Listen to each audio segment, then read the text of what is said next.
Speaker, budget एक transaction होती है जो मौजूदा हालात में हर साल जो है वो पेश की जाती है और उसमें एक साल में जो कुछ हुआ होता है उसको बेसिस बना के जो है आप अगले साल का मीज़ानिया जो है वो पेश करते हैं। और ये एक ट्रांजैक्शनल जो है मैं समझता हूं कि सारी एक्सरसाइज होती है। कम से कम जो हमारे मुल्क में पिछले 75 साल से बजट की एक्सरसाइज जो है वो ट्रांजैक्शनल रही है। उसने कोई फंडामेंटल चेंज जो है लाने की कोशिश नहीं की। जो हालात होते रहे हैं उनको थोड़ा सा टिंकर करके अवाम को रिलीफ दी गई। पॉलिटिकल जो है हालात को मद्देनजर रखा गया, लेकिन जो फंडामेंटल चेंजेस लाने की जरूरत है वो 75 साल में किसी स्टेज के ऊपर उसके लिए कोई मेजर जो है अटेम्प्ट ना किया गया। हमारा जो इस वक्त का बजट है जो इस साल पेश हुआ है, मोहतरम इसाक डार साहब ने जो पेश किया है, मौजूदा हालात में जो हमारे मारूजी हालात हैं उसमें मेरा ख्याल है कि इसको बियॉन्ड द पॉसिबिलिटी जो है हमने अटेम्प्ट किया है कि लोगों को रिलीफ दी जाए और उसमें किसी हद तक कामयाबी हुई है। लेकिन जिस तरह के दिगरगू माशी हालात हैं, आम आदमी की जिंदगी जितनी दुश्वार हुई है, हम उसकी तमाम तर दुश्वार। सर ये कोई बच्चा आ गया है अंदर, कोई ये भी कोई मेंबर बना लिया आपने? गेरली में है जी, उसको अब जारी रखें जी, वो चले गए। तो ये हालात के मुताबिक मैं समझता हूं कि डार साहब ने जो अटेम्प्ट किया है वो ऑलमोस्ट इम्पॉसिबल था, जिसको उन्होंने मुमकिन बनाने की कोशिश की है। जो आम आदमी के हालात हैं इस वक्त, वो इससे बहुत बड़ा जो है अटेम्प्ट जो है या कोशिश जो है मांगते थे। लेकिन जो हमारे वसाइल हैं, जो हमारे सालों की दहाइयों की इकोनॉमिक जो है माशी अबतरी का जो सिलसिला है वो वहां तक पहुंच चुका है कि आम आदमी जो है इस मुल्क के अंदर उसका सांस लेना भी दुश्वार है।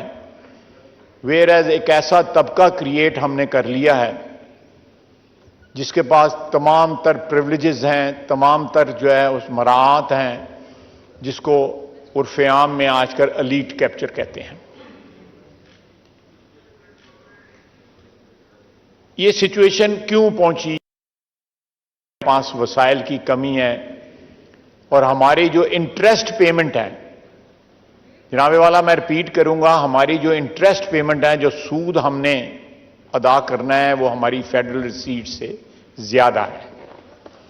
यानी जो हमारी आमदन है फेडरेशन की, वो सूद भी कवर नहीं कर पा रही। उसके बाद जो है डिफेंस बजट आ जाता है, उसके बाद फेडरल गवर्नमेंट का खर्चा आ जाता है जो तकरीबन 20% के करीब है। ये दोनों सूद जो है वो 60% से भी ज्यादा है। तो आप हिसाब लगा लें कि हमारे वसाइल का क्या हाल हो चुका है। मैं दो मेजर जो है रीजंस जो है, बहुत से रीजंस हैं लेकिन दो मेजर रीजंस हैं जिसकी वजह से हमारी आमदनी में कमी आई हुई है या कमी रही है, हमेशा से रही है। और एक कॉन्टिन्यूस हैमरेज है, फाइनेंशियल हैमरेज है, जिसको एड्रेस नहीं किया गया over the years, over the decades. Haemorrhage जो है वो जनाब वाला हमारे, मैं आपको एग्जांपल देता हूं, मैं नाम नहीं लूंगा उन इंस्टीट्यूशंस को क्योंकि वो दो वजारतों का हिस्सा हैं। मेरे कुलीग वज़रा जो हैं हो सकता है माइंड करें। दो सिर्फ इंस्टीट्यूशन का जो डेट है वो 1000 अरब से ज्यादा है। एक इंस्टीट्यूशन का जिसका तकरीबन 700 अरब है, इसमें से डेट जो है, उसके ऊपर 86 अरब रुपया सिर्फ इंटरेस्ट पे किया जाता है। दोनों ऑर्गेनाइजेशन जो है, माशी डेफिनेशन के हिसाब से अगर उनकी तारीफ की जाए माशी तौर पे, तो दोनों एक्सट्रीमली सिक ऑर्गेनाइजेशंस हैं। उनकी जितनी जल्दी भी डिस्पोजल हो जाए इस मुल्क के लिए बेहतर है, लेकिन हम उनको कैरी कर रहे हैं अपनी निगलेक्ट की वजह से, अपनी बेहिसी की वजह से, अपने जो माशी हालात हैं उनसे बेखबरी की वजह से। बेखबरी तो मैं नहीं कहूंगा, सबको पता है कि हमारी माशी हालात क्या हैं। इस तरह और जरा टेलीफोन ही बात मोबाइल फोन पे बात करना अलाउ नहीं है जी। ये हालात जो हैं, ये कुछ छुपे हुए नहीं है। हजारों अरब रुपया जो है वो हमारे मुल्क में ऐसी ऑर्गेनाइजेशन को जिंदा रखने की कोशिश में सर्फ होता है जिनका जिंदा रहना जो है नामुमकिन है, या उनको जिंदा रख के उसमें पैसे पंप करना मैं समझता हूं एक क्राइम अगेंस्ट स्टेट है। आप क्राइम अगेंस्ट स्टेट कमिट करते हैं जब एक ऑर्गेनाइजेशन जिसका कोई सिलसिला ही ना हो रिवाइवल का और आप उसको पंप करते हो। और उसके साथ लूटमार का यह हाल है कि हमारे यहां पे गुर्बत मकाओ के लिए या गुर्बत खत्म करने के लिए जो है, जो ऑर्गेनाइजेशंस जो हैं, उन्होंने गुर्बत तो नहीं मकाई, गुर्बत तो खत्म नहीं की, लेकिन उनके चीफ ऑपरेटिंग ऑफिसर और चीफ जो सीईओ और सीओओ जो हैं, चीफ एग्जीक्यूटिव ऑफिसर और चीफ ऑपरेटिंग ऑफिसर, उनकी 35 लाख रुपया तनख्वाह है। और वो अपनी पोजीशंस को प्रोटेक्ट करने के लिए उन्होंने स्टे ऑर्डर्स लिए हुए हैं। जनाब वाला, ये मुल्क जो है, इसका एक एक बाल जो है वो कर्जे में जकड़ा हुआ है।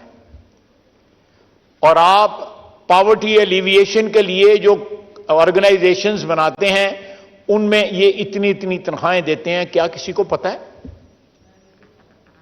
ये सारे जो बोर्ड्स बने हुए हैं मुख्तलिफ गवर्नमेंट ऑर्गेनाइजेशंस में, वो अपनी तनख्वाहें, अपने पर्क्स जो है खुद डिसाइड करते हैं।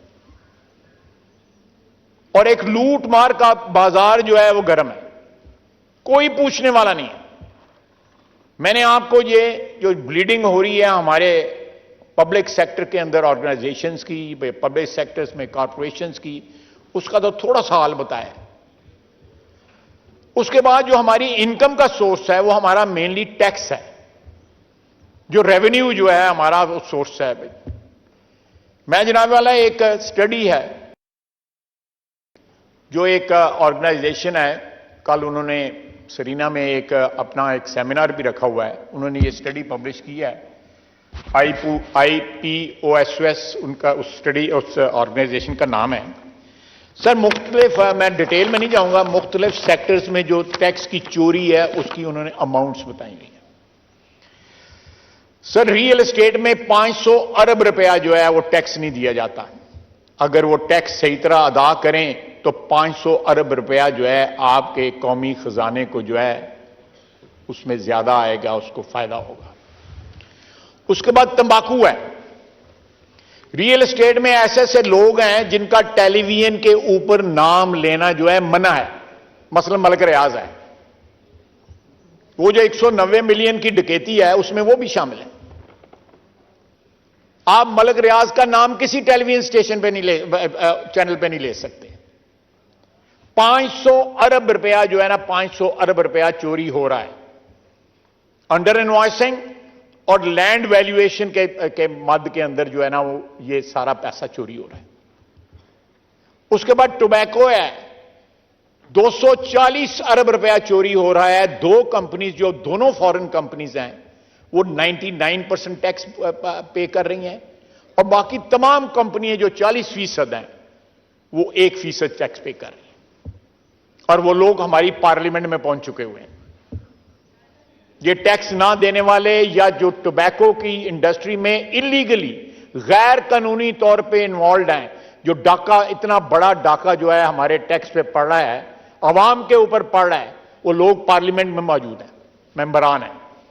आपको भी पता है, आप मुझसे बेहतर जानते हैं। यही हाल है ना डेप्टी स्पीकर साहब। उसके बाद आप आ जाएं ऑटोमोबाइल और टायर्स में 50 बिलियन का जो है ना वो टैक्स चोरी है, 50 अरब रुपए की। ऑटो लुब्रिकेंट्स जो हैं 56 अरब रुपए की चोरी है। ये सारा उन्होंने आगे डिटेल भी बताया हुआ है कि किस तरह उन्होंने कैलकुलेट किया हुआ है। फार्मास्यूटिकल में 65 अरब रुपए की चोरी है। चाय की इंपोर्ट में 45 अरब रुपए की चोरी है। स्टील के सेक्टर में 30 अरब रुपए की चोरी है। इस सारे आगे उन्होंने जिस तरह चोरी हो रही है उसका तरीका भी बताया हुआ है, किस तरह ये लोग चोरी कर रहे हैं। सर, रिटेल सेक्टर जो है हमारा, जिसमें जीएसटी है और इस किस्म का टैक्स जो है वो शामिल है, जिस तरह जनरल सेल्स टैक्स है,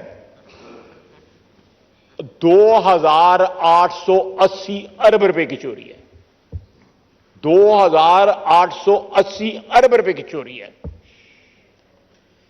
उसके बाद जो है यार्न में, ये उन्होंने साथ लिखा हुआ है कि बिल्कुल ऑथेंटिक नहीं है, थोड़ा बहुत आगे पीछे हो सकता है रिटेल सेक्टर में और यार्न में, लेकिन बाकी उन्होंने ऑथेंटिक कैलकुलेट करके बताया है। इसमें यार्न में 222 अरब रुपए की चोरी है।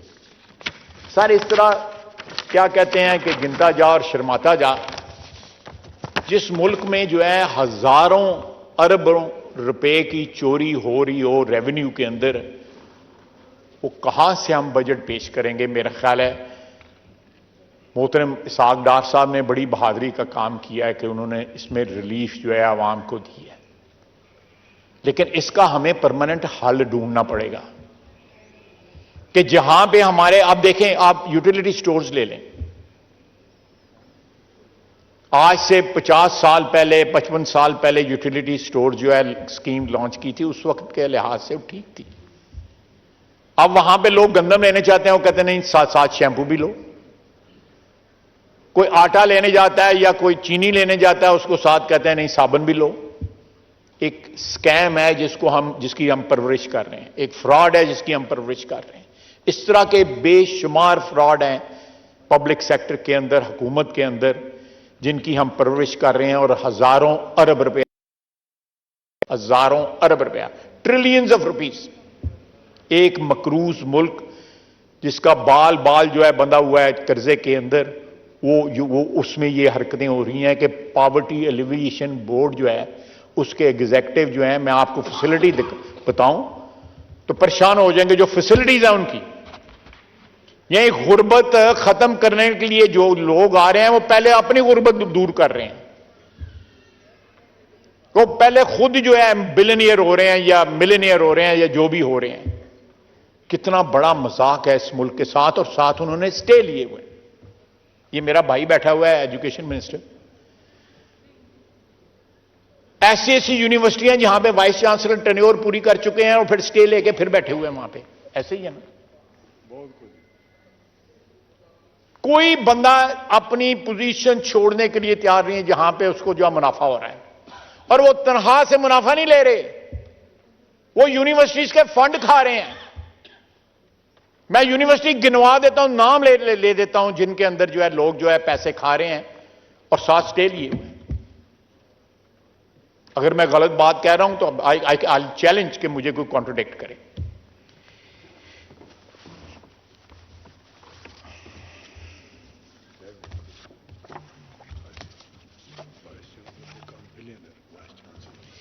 यानी मेरा भाई बता रहा है कि वाइस चांसलर जो है अरबपति बन गए हैं। यानी जो करप्शन कर करके जो उनका था सिलसिला, जिससे उन्होंने सारा कुछ बनाना था, उसको जो है वो लोगों को पढ़ाना था, अवाम को तालीम देनी थी, आला तालीम देनी थी, यूनिवर्सिटियों में तालीम देनी थी, वो सारे के सारे डकैत बैठे हुए हैं वहां पे। छोड़ते नहीं है, स्टे ले लेते हैं। और अदलिया जो है वो सारी की सारी सारे जुर्म के अंदर मुलव्वस है। 2000 बिलियन से ज्यादा जो है एफबीआर का टैक्स जो है उसके केसेस इस वक्त अदलिया में चल रहे हैं। कोई फैसला नहीं करता उसका, कोई फैसला नहीं करता उसका।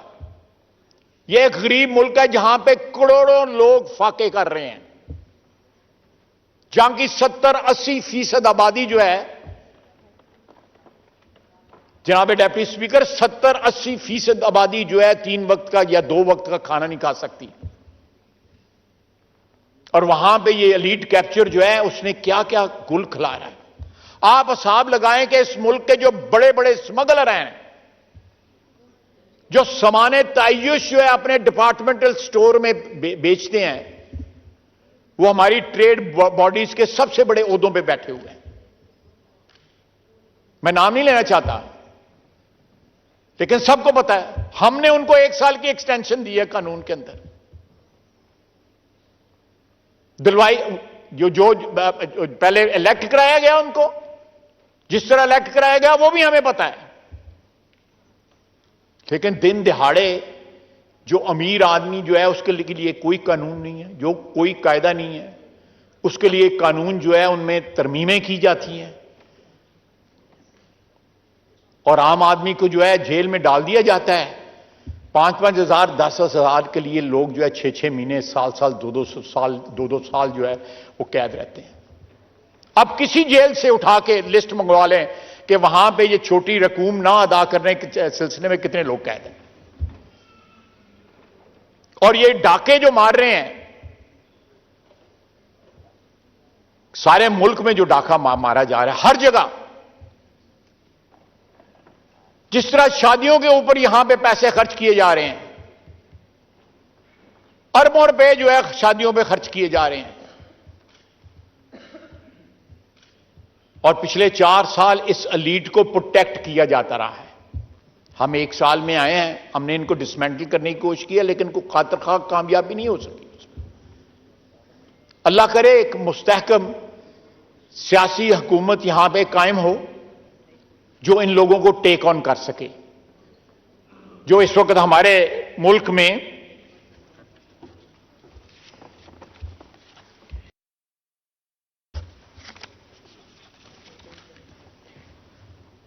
पूरा इस शिकंजे में हमारी मईशत उन्होंने ली हुई है।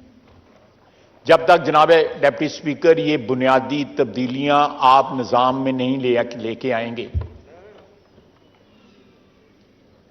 आप बजट, कोई ऐसा बजट नहीं पेश कर सकेंगे जो सरप्लस हो।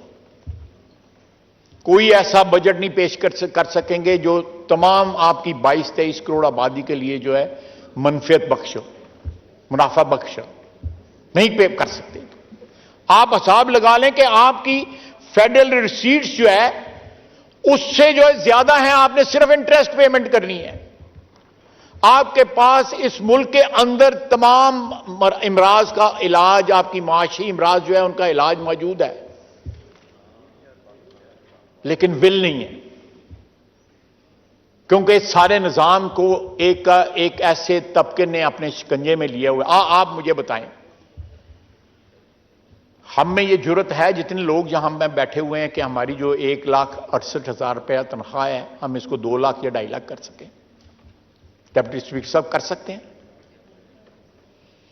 हमारे यहां पे 7 वाला अदारा है, 16 लाख रुपया तनख्वाह लेते हैं। चलें हमें चौथा हिस्सा दे दें, हम जरूरत कर सकते हैं? हमें चौथा हिस्सा ही दे दें। और ये 7 गाड़ियां भी हैं, 7 गार्ड भी हैं, 7 ट्रैफिक भी खड़ी हो जाती है और 7 तड़ियां लगाती हैं। इसी इदारे को तड़ियां लगाते हैं। आप देखें कौन सा अदारा है जिसको जंग नहीं लग गया या जिसको दीमक नहीं लग गई।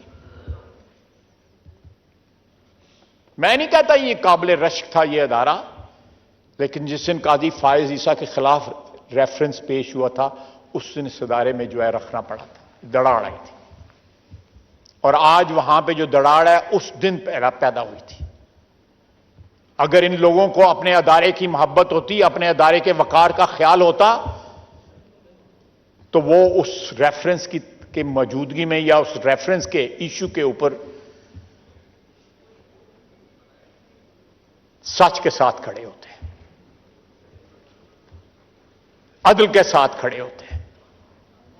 लेकिन ना सच के साथ खड़े हुए, ना अदल के साथ खड़े हुए। और आज जो है, परसों उन्होंने फैसला दिया है कि 3-2 का फैसला ये है और 4-3 का फैसला ये है। इस तरह बातें दुरुस्त नहीं होती। हमारी जो तारीखी गलतियां हैं वो इस तरह दुरुस्त नहीं हो सकती।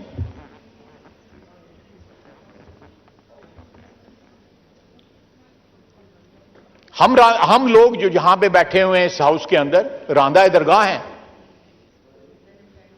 जो उठता है हमें क्रिटिसाइज करता है, राइटली और रॉन्गली, और हम बर्दाश्त करते हैं। क्यों? हम सियासी वर्कर हैं, हमारा काम है बर्दाश्त करना। लेकिन इतने इतने नाजुक मिजाज हैं यहां पे कि लोग 2-2, 3-3 जो है वो वजीर आजम खा गए हैं, हजम कर गए, डकार भी नहीं लिया।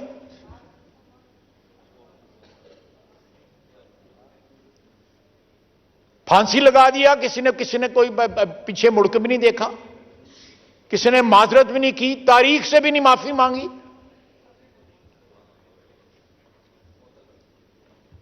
जनाबे वाला, ये सारे इमराज का इलाज जो है IMF के पास नहीं है,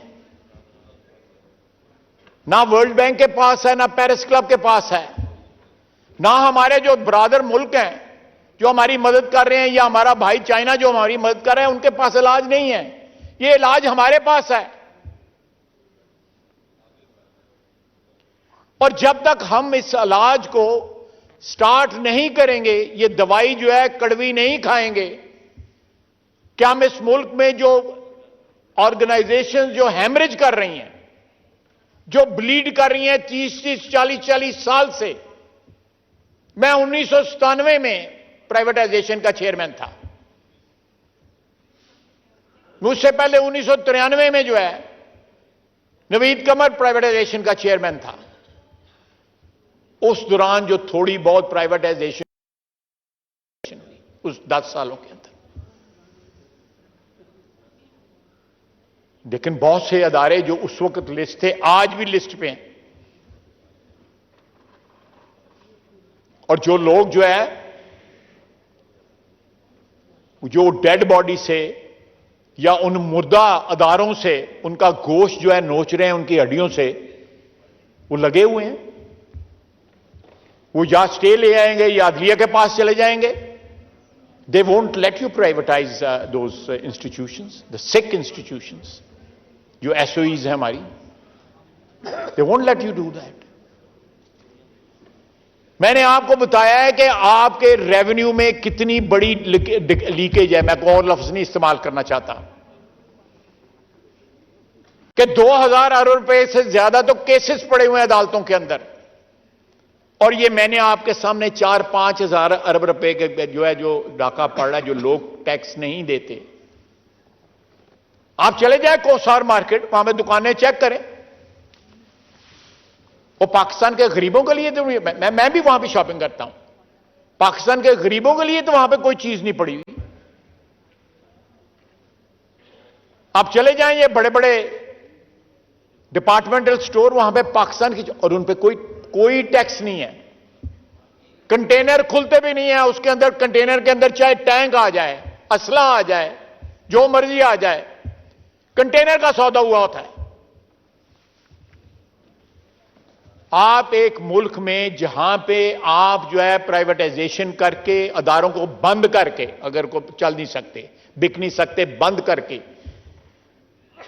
2-3 हजार अरब रुपया साल का बचा सकते हैं। स्टील मिल जब प्राइवेटाइज हो रही थी तो 2-3 अरब रुपए की करप्शन का इल्जाम था और प्राइवेटाइजेशन जो है अनल कर दी गई, उसको मनसूख कर दिया गया, उसकी तनसीख कर दी गई।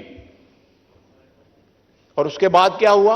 आपने 250-300 अरब रुपया जो है तनख्वाहों में दे दिया उसको मेंटेन करने के लिए। ये क्या कौम है हम? अदलिया का फैसला था। ये किस तरह सिलसिला चलेगा? ये किस तरह सिलसिला आगे बढ़ेगा? ये दो चीजें आप अपनी रेवेन्यू रिसीट्स जो है ना, आप अपनी दुरुस्त कर लें। चले मैं 3-4 हजार अरब कह रहा हूं, 1.5-2 हजार अरब रुपया रिकवर कर लें, 1.5-2 हजार अरब रुपया चलें।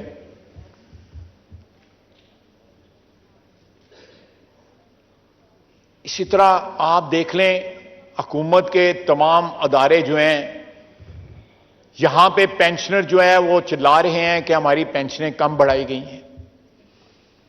यहां पे जो है एफबीआर के मुलाजमीन कह रहे हैं कि हमारी तनख्वाहें जो है वो कम है बाकी ब्यूरोक्रेसी के साथ अगर कंपेयर करें। यहां पे फेडरल मुलाजमीन कह रहे हैं कि प्रोविंशियल जो है जो मुलाजमीन जो है उनको तनख्वाहें ज्यादा मिल रही हैं। ये तमाम इश्यूज हैं जिनको एड्रेस करना हमारा काम है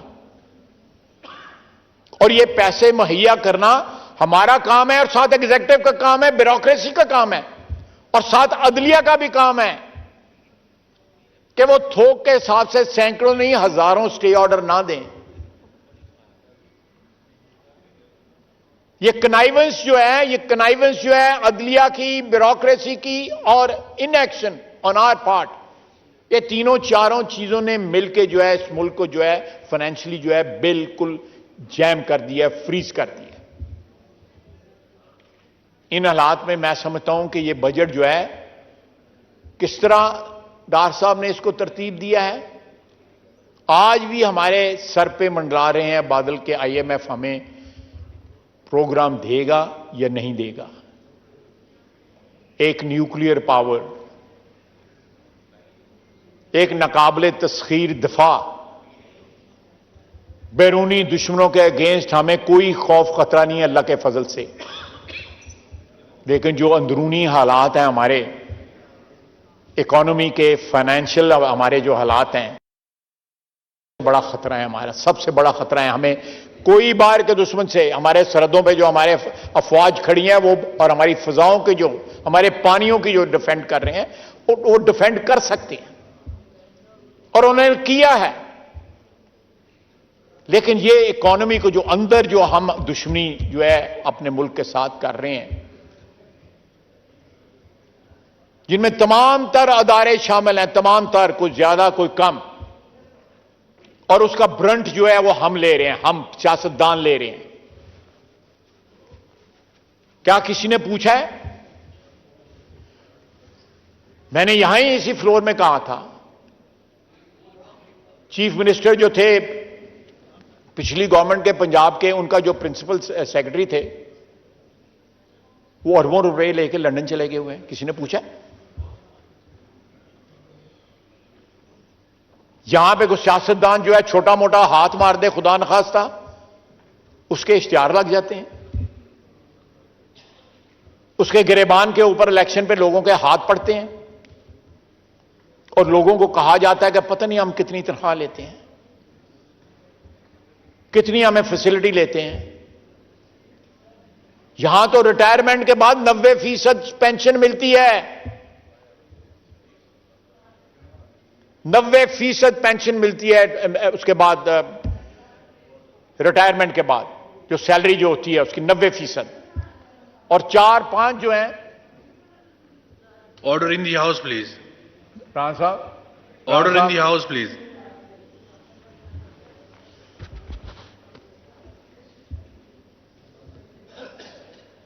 और साथ जो है 4-4, 5-5 मुलाजमीन जो है वो रिटायरमेंट के बाद घर ले जाते हैं, रेस्ट हाउसेस इस्तेमाल करते हैं। हम खुदा न खास्ता एमएनए न रहे, हमें पार्लियामेंट लॉजेस में ना कोई घुसने दे। इफेक्ट है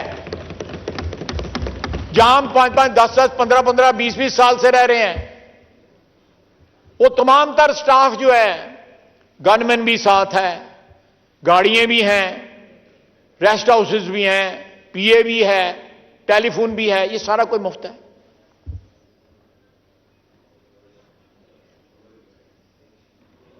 इस तरह तो दामाद भी नहीं रखे जाते जिस तरह ये हमारे ये लोग हैं ना।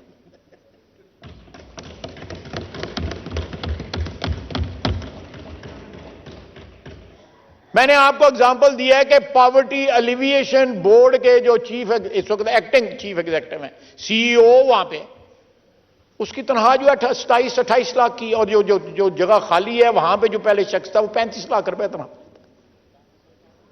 ये गुर्बत मुकाने वाली ऑर्गेनाइजेशन है, गुर्बत मुकाने वाली ऑर्गेनाइजेशन है।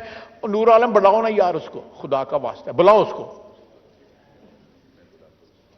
इतनी अच्छी कल तकरीर तुमने की है, बुलाओ उसको, करो ड्राई क्लीन उधर उसको पीएसी में, पूछो तो सही उससे।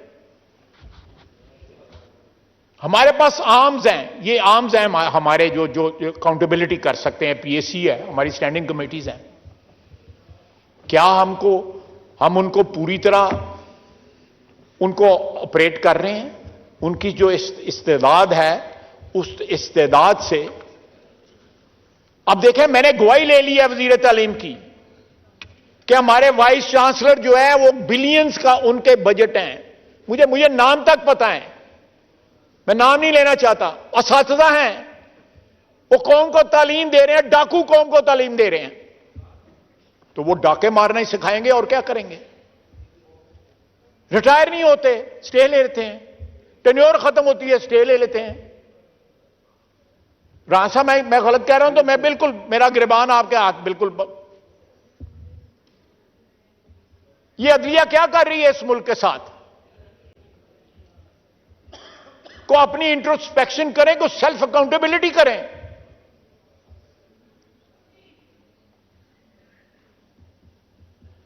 जनाबे वाला, जब ऐसे हालात हों एक मुल्क के अंदर, इस किस्म की जो है परवर्जन हो, पॉलिटिकल, फाइनेंशियल एंड अदरवाइज, तो फिर जो है 2018 में जो कुछ हुआ फिर वो होता है, और फिर 4 साल जो हुक्मरानी यहां पे हुई फिर वो होती है, और फिर जो 9 मई का वाकया हुआ तो फिर वो उसके नताइज होते हैं कि एक शख्स जो है चंद हजार आदमियों के साथ जो है रियासत को चैलेंज करता है, और रियासत की रेट को चैलेंज करता है। वो कोई सियासी लड़ाई नहीं लड़ रहा, वो फ्रॉम विदिन जो है अटैक कर रहा है सियासत को। बगावत 9 मई को हुई यहां पे। कभी हमारी 75 साल तारीख में बड़ी बड़ी ट्रेजेडीज हुई, कभी किसी ने रियासत को चैलेंज किया? किसी ने रियासत को चैलेंज नहीं किया। पहाड़ टूट पड़े सियासतदानों के ऊपर, ट्रेजेडीज फेस की, लेकिन एक शख्स का इख्तिदार क्या छिन गया कि उसने कोशिश की कि रियासत को यरगमाल बना ले, और टारगेटेड कल वो क्या कल उसने ट्वीट किया है, मेरा हाल ही परसों ट्वीट किया है कि ये सारा प्री प्लान था, ये सारा करवाया गया था। हम नाम लेना शुरू करें, आपकी 2 हमशीरगान वहां पे खड़ी थी, क्या वो भी इस प्लानिंग का हिस्सा थी? आपके वज़रा वहां पे खड़े थे कोर कमांडर हाउस के बाद, आपके वज़रा, आपके एमएनए जो है लीड कर रहे थे। जो मियां वाली में अटैक हुआ, जहां जीएचक्यू पे अटैक हुआ, वहां पे आपके वज़रा लीड कर रहे थे। वो जो कहता था अल्लाह को जान देनी है, वो लीड कर रहा था। ये कौन सी साजिश हुई है इमरान खान के खिलाफ जिसमें सारे उसके अपने आदमी हैं? एक भी करैक्टर नहीं है, एक भी करैक्टर नहीं है। सारी 9 मई के जो वारदात है उसके अंदर 3200, 32,500, 3,200 कुछ जो है लोग आइडेंटिफाई हो चुके हैं। अभी पूरे पकड़े नहीं गए, आइडेंटिफाई, उनकी शिनाख्त हो चुकी है।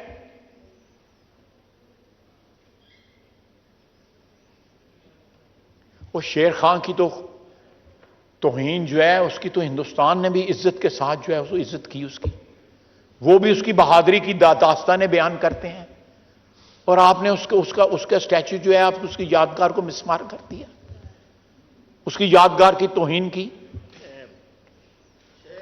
दुश्मन ममालिक जो है कि उनकी फौजें एक दूसरे के शहीदों को या एक दूसरे के बहादुर सिपाही जो लड़ते हैं उनके खिलाफ उनकी इज्जत करते हैं। ये एक कोड है, सारी दुनिया में जंगों का कोड है। क्या आप लाशों की बेहुरमती नहीं करते?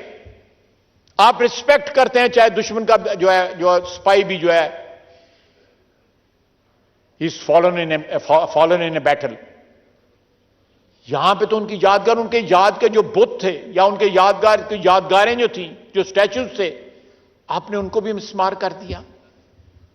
कितनी शदीद नफरत का इजहार उन्होंने उस दिन किया पाकिस्तान के खिलाफ 9 मई को, कितनी शदीद नफरत का इजहार किया। उनके चेहरों से शदीद नफरत का इजहार हो रहा था। आप टेलीविजन के ऊपर जरा गौर से देखें उन लोगों को जो जीएचक्यू के ऊपर जो है वो पेट्रोल के बम फेंक रहे थे,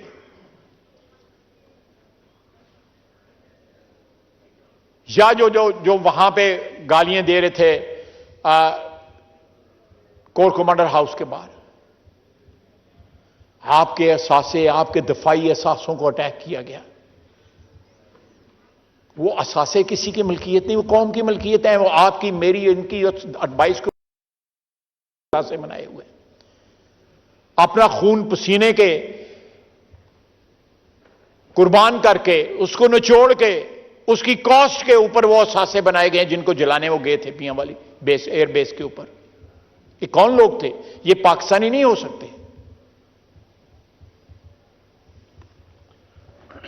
जो 75 साल में हमारा अजली दुश्मन जो है, जो सोच भी नहीं सकता था कि वो ये अचीव करेगा। हमारे अंदरून जो दुश्मन बैठा हुआ था, जिसको हमने खुद जो है उस शाम को दूध पिला के पाला गया, और उसने 9 मई को डसा, इस कौम को डसा। जनाबे वाला, आप देखें कि क्या हुआ 9 मई को। कोई इंट्रोस्पेक्शन करे ये कौम जो है। वो कहता है मेरे साथ ज्यादती हुई, हमने उसको कहा था यहां से इस्तीफे दो। अगर ये असेंबली जो है पिछले 1 साल से अगर वो इस्तीफे ना देते तो यहां बैठे होते तो इस तरह चलनी थी जिस तरह 1 साल से चल रही है। क्यों नूर आलम? किसकी गलती है? उसकी अपनी गलती है ना। उसने दोनों जो हुकूमतें हैं वो हमारे हवाले कर दी, या इंटरिम के हवाले कर दी।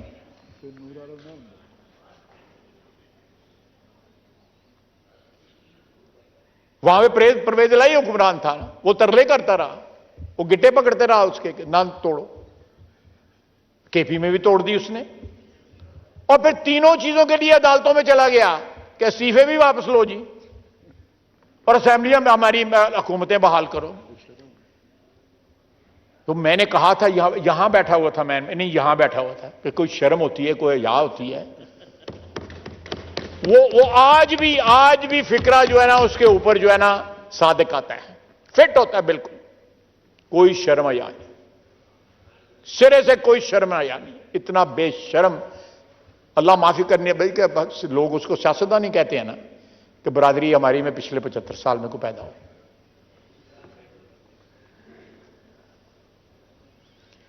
जनाब स्पीकर, ये मैंने जो चंद मारूजी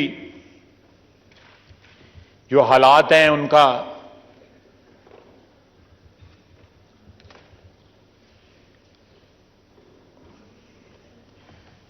एक जायजा पेश किया है इस बजट के तनाजुर में। मैं फिर कहूंगा कि बजट एक ट्रांजैक्शनल इवेंट होता है, हर साल जो है आगे पीछे एडजस्टमेंट के साथ पेश होता है। बहुत बड़ा इवेंट होता है किसी भी मुल्क की इकोनॉमी में। लेकिन बाज ऐसी चीजें हैं जिनको फंडामेंटल हैं, अगर उनको दुरुस्त ना किया गया तो आप जो मर्जी कर लें, आपकी इकोनॉमी और आपके माशी हालात जो है वो दुरुस्त नहीं हो सकते। इस मुल्क को कोई और खतरा नहीं है। इस मुल्क को वाहिद जो खतरा, जो एग्जिस्टेंशियल खतरा है, जो हमारे वजूद को खतरा है, वो हमारी नाजुक मईशत है, जो हमारी एक ऐसी मईशत है जिसमें फिगर्स जो हैं कतई तौर पे मैच नहीं करते। हमारे पास रिसोर्सेज मौजूद हैं कि हम फंड्स जनरेट करके अपनी दौलत जो है, कौमी दौलत बढ़ा सकें, अपने ये जख्म जो हमें लगे हुए हैं इनका इलाज जो है ढूंढ सकें, लेकिन हमारे में विल नहीं है। We lack the will. इसमें तमाम तर अदारे शामिल हैं। हम पॉलिटिशियंस की सबसे बड़ी जिम्मेदारी बनती है कि यहां पे आप किसी चीज को प्राइवेटाइज करने का सोचें तो लोगों के हाथ पैर फूल जाते हैं कि कल नैब ना बुला लें, FIA ना बुला लें। You have to take the plunge. आप दरिया के किनारे खड़े होकर सिर्फ पानी चेक करते रहेंगे पांव से, इस तरह नहीं होगा। आपको अपनी इकोनॉमी ठीक करनी पड़ेगी। आप अपना रेवेन्यू सिस्टम जो है आपको ठीक करना पड़ेगा। जनाबे डिप्टी स्पीकर, मार्केटों के अंदर पाकिस्तान में कहीं गांव में नहीं, दूर दराज के गांव में नहीं, फाटा में नहीं, मैं मार्केटों को, बड़े बड़े शहर की मार्केटों के अंदर जो है बिजली चोरी होती है, थानों में बिजली चोरी होती है। ये मेरा यार साथ बोल पड़ा है, थाने का नाम ले लिया। थानों में बिजली चोरी, थाने पूरे पूरे मोहल्ले को बिजली देते हैं। सैकड़ों अरब रुपए की नहीं, हजारों अरब रुपए की। इस वक्त 4000 अरब जो है सर्कुलर डेट है पावर का और पेट्रोलियम का। 4000 अरब रुपया। मैं ठीक कह रहा हूं ना मंजूर आलम? 4000 अरब। वो किस तरह बना है? मैं नाम नहीं लेना चाहता शहरों के। गुंजान आबादी वाले शहर बड़े, जिनकी 50-50 लाख करोड़ की आबादी है, 20-20 लाख, 25 कोई किसी वीराने में नहीं बिजली चोरी हो रही, उन मार्केटों में बिजली चोरी हो रही है। लोगों ने निचले स्लैब का फायदा उठाने के लिए 3-3 मीटर अपने घरों में लगाए हुए हैं। यह भी बिजली चोरी के जुमरे में आता है। यह किसने चेक करना है जनाब स्पीकर? आपने चेक करने हैं या मैंने चेक करने हैं? यह हमारे सिस्टम ने चेक करने हैं। किस तरह 3 मीटर एक प्रेमिसेस पर लगे हुए हैं कि निचले स्लैब का जो है वो फायदा उठाया जा सके। हजारों अरब रुपया। जब एक ऐसा तबका एक कौम के अंदर, एक मुल्क के अंदर पैदा हो जाए जिसकी एक्सेस हो कि वो बेईमानी कर सकता है, वो डाके डाल सकता है और वो बाज ना आए, तो उसकी 80% आबादी का वही हाल होगा जो आज पाकिस्तान की 80% आबादी का हाल है कि लोग बीमार हो जाते हैं, मौत का इंतजार करते हैं, इलाज नहीं करा सकते। लोगों के हाथों में बिजली के बिल हैं, बिजली के बिल नहीं अदा कर सकते। वसाइल नहीं है लोगों के पास। वसाइल पे चंद लोगों का कब्जा है जो शादियों पे करोड़ों अरबों रुपया जो है अपने गेस्ट जो है बुलाते हैं, जो जोड़े दुल्हनों के जो है 2-2 करोड़ रुपए बनाते हैं। जब इतने इम्बैलेंसेस आ जाए किसी सोसाइटी के अंदर, वो सोसाइटी सर्वाइव नहीं करती। जब इतना तफावत आ जाए किसी कौम के अंदर, किसी मुल्क के अंदर, खुदा न खास्ता वो जिंदा नहीं रह सकता।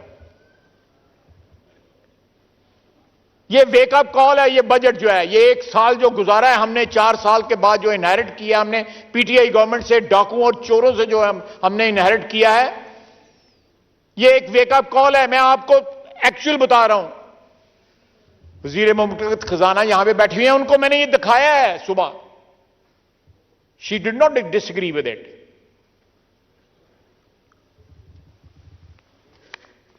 ये सारा चार्ट मैंने उनको दिखाया है। आप किस तरह जस्टिफाई करेंगे कि हम लोगों को रिप्रेजेंट करते हैं? मेरी अगर कॉन्स्टिट्यूएंसी में 5 लाख वोटर है या 6 लाख वोटर है, उसमें चंद हजार वोटर होगा जो प्रिविलेज क्लासेस का होगा, बाकी गरीब लोग हैं। यहां पे हर चीज जो है एलीट ने कैप्चर की हुई है। आप असाब लगाएं कि टोबैको के चोर जो हैं वो असेंबलियों में और सेनेट में बैठे हुए हैं।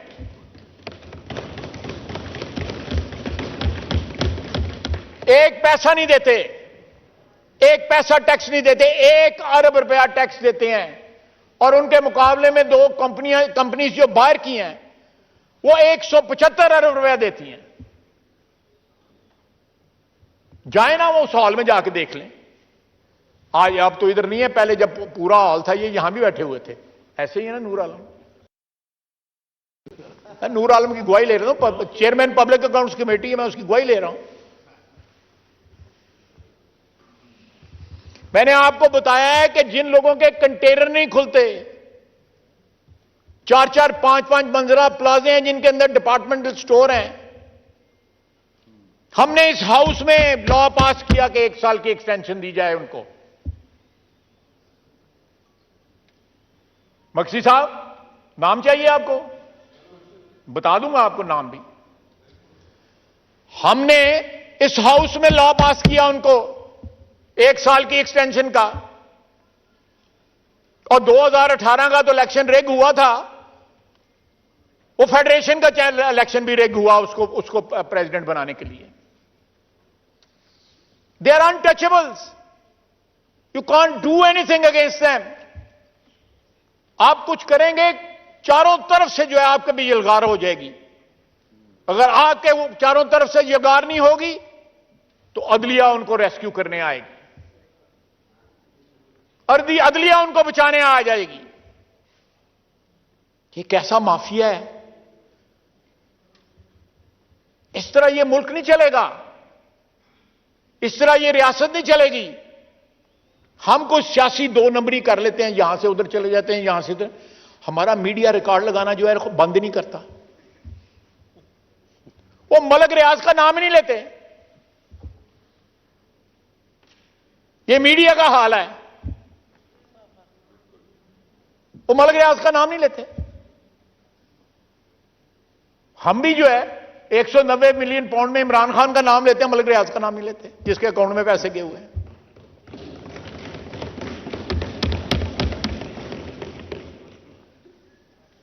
इस तरह अपने गिरेबान में, तुम ही अपनी बुशड़ी जरा गलत, अपने गिरेबान में जो है कुछ झांके ना।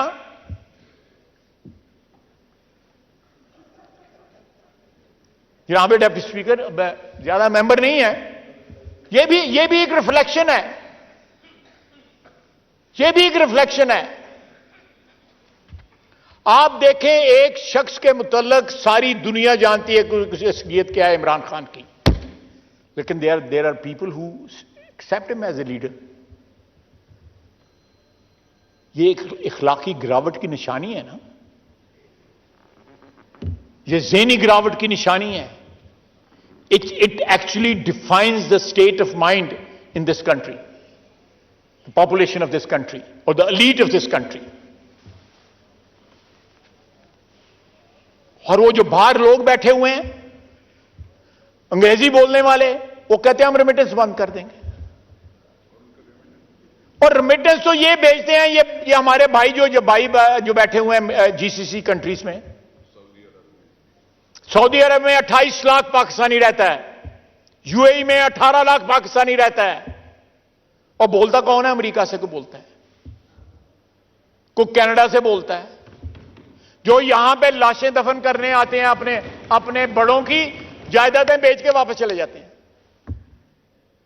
यहां तो किसी को पासपोर्ट नहीं मिलता, वहां पे पासपोर्ट मिले हुए हैं उनको।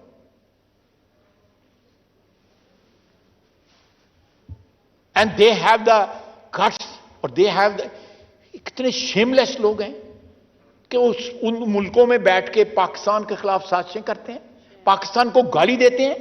जिस मट्टी ने उनको जन्म दिया और जिस मट्टी को वो अबैंडन करके, कोई वैंकूवर में बैठा है, कोई टोरंटो में बैठा है, वो कोई न्यूयॉर्क में, कोई कहां पे बैठा हुआ है, वो कम का इज्जत करो अपने मुल्क की, जिसने तुम्हें जन्म दिया, जिसने तुम्हें बुनियादी शनाख्त दी।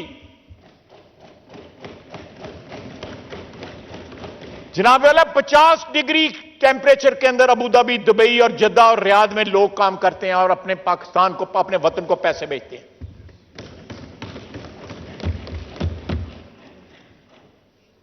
आज से बड़ी पुरानी बात है, बहुत पुरानी बात है, तकरीबन 40 साल पुरानी बात है। मैं गल्फ एयर की लाइन में लगा हुआ था, एक्सेस बैगेज दे रहा था, तो मेरे साथ पाराचनाल का या टल का कहीं का था, वो सालेखाना का था। 6000 दिरहम उसने जो है दिया, टैक्स दिया, वो जो एक्सेस बैगेज दिया। मैंने कहा यार ये गल्फ एयर का आ जाते हैं, टिकट भी सस्ता है और ये एक्सेस बैगेज भी छोड़े हैं, तो तुमने ये कहते नहीं, मैं सारे डेरे के सामान लेके आया हूं, 7-8 लोगों का आदमियों का सामान है और मैं मिल के पैसे हम इकट्ठे दे रहे हैं। तो मैंने कहा फिर भी यहां तुम्हें पैसे बच जाते हैं। और कहता नहीं, जो भी, मुझे जानता तो नहीं था, कहने लगा नहीं जनाब, मैं इसी जहाज पे जाऊंगा जिसकी ऊपर जो है पाकिस्तान का झंडा है। जब ये उठता है ना तो मेरा दिल इतना बड़ा हो जाता है। और मुझे वहां पे शर्म आई कि मैं सस्ता टिकट लेके गल्फ एयर पर, ये लोग पाकिस्तानी हैं, वो लोग पाकिस्तानी जो वहां पे बैठे हुए हैं ना, they are not coming back.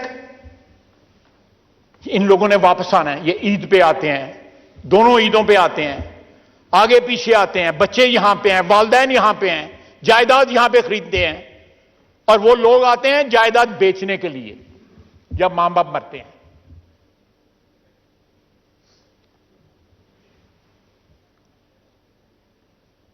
उनके लिए डिविडेंड्स होते हैं ये, और धमकी देते हैं कि हम रेमिटेंस नहीं भेजेंगे। ये बात एक्सेप्टेबल है कि हमारा जो ऑफिशियल रेट और हमारा जो मार्केट रेट है वो ज्यादा है, जिसकी वजह से हमारी रेमिटेंस ड्रॉप हुई है। लेकिन इस वजह से नहीं, किसी ने इमरान खान की मोहब्बत में रेमिटेंस जो है देनी बंद नहीं की। वतन की मोहब्बत जो है, ये लोग जहां पे बसते हैं, 70-80% जो हमारी ओवरसीज पाकिस्तानी की जो पॉपुलेशन है, और बाकी जगहों पे भी, बरतानिया में भी, यूरोप में भी, अमेरिका में भी, हर जगह उनके दिलों में मोहब्बत है तो पाकिस्तान की मोहब्बत है, इस मिट्टी की मोहब्बत है। इमरान खान की मोहब्बत के पीछे वो पाकिस्तान के साथ अपनी मोहब्बत को कभी कुर्बान नहीं करेंगे। आप देखें, आपका इक़्तिदार छिन गया, आप क्या क्या हरकतें कर रहे हैं। लोगों के बच्चे जो है उनको आगे लगाया है, अपने बच्चे जो है लंदन बैठे हुए हैं। कोई इन्वेस्ट करो ना, तुम भी इन्वेस्ट करो इसमें, सियासत में, अपनी में लगाओ बच्चों को अपने इधर बुला के।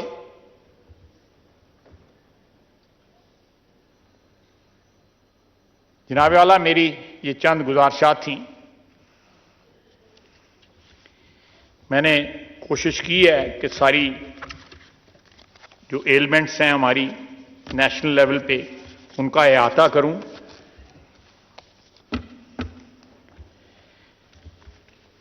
लेकिन आखिर में कहूंगा कि we lack the will to change our situation, radically change our situation. ये ट्रांजैक्शनल जो इक़दामात हैं, इनके रिजल्ट जो है वो भी ट्रांजैक्शनल होते हैं। अगर आप परमानेंट चेंज चाहते हैं, आप जो अदारे हैमरेज कर रहे हैं उनको या बंद कर दें या उनको प्राइवेटाइज कर दें। आप अपना रेवेन्यू जो है, जो इस वक्त आपका रेवेन्यू है, वो 50%, 60% इंक्रीज हो सकता है। ईमानदारी की जरूरत है। यहां पे कितने लोग टैक्स पेयर हैं या किस तरह टैक्स देते हैं।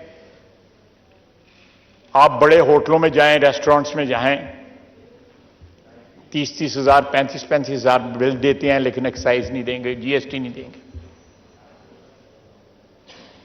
ये फंडामेंटल चेंजेस की जरूरत है, पैराडाइम शिफ्ट की जरूरत है। नहीं तो इस तरह हालात नहीं बदलेंगे। जो भी हो सकता था मरूजी हालात में, इन सर्कमस्टांसेस में, वो हमारी फाइनेंस डिवीजन ने, डॉक्टर साहब ने, हमारी बहन ने पूरी कोशिश की है कि उसमें रिलीफ दी जाए, और रिलीफ मिली है। लेकिन हमें इस चीज का एहसास है कि वो रिलीफ जो है इनएडिक्वेट है, वो काफी नहीं है। जख्म जो है बहुत गहरे हैं, उनका इलाज जो है वो उसी तरीके से हो सकता है जो तरीका मैं बयान कर रहा हूं। वमा अलैना इल्लल बलाग।